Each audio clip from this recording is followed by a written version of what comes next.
Nauna nang ibinahagi ng direktor at writer na si Ronaldo Carballo ang opinyon niya kaugnay sa muling pagbabalik umano ni kapamilya star Angel Locsin sa GMA Network.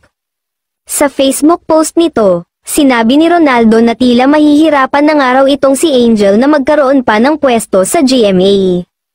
Sa kasalukuyan, wala pang inilalabas na pahayag ang kampo ni Angel para kumpirmahin o pabulaanan ang naturang chika. Matatandaang kamakailan lang ay lumutang din ang kwento na papasok daw si Angel sa teleseryeng Batang Quiapo, pero agad din naman itong pinabulaanan. Samantala, inamin ng malapit na kaibigan ni Angel Locsin na si Dimples Romana ang nalalapit na pagbabalik ng aktres sa showbiz.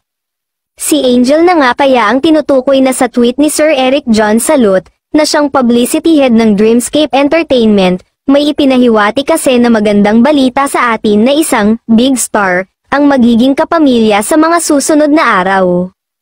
Post nito sa X, after a long time, a big star will sign with ABS-CBN, stay tuned. Ang napipintong pagpirma muli ng kilalang big star sa Kapamilya Channel ang pinag-uusapan ngayon online world. Naghinala ang netizens na baka ito na ang hinihintay ng madlang people na pagbabalik muli sa showbiz ni Angel Locsin at wala itong plano na bumalik sa GMA Network.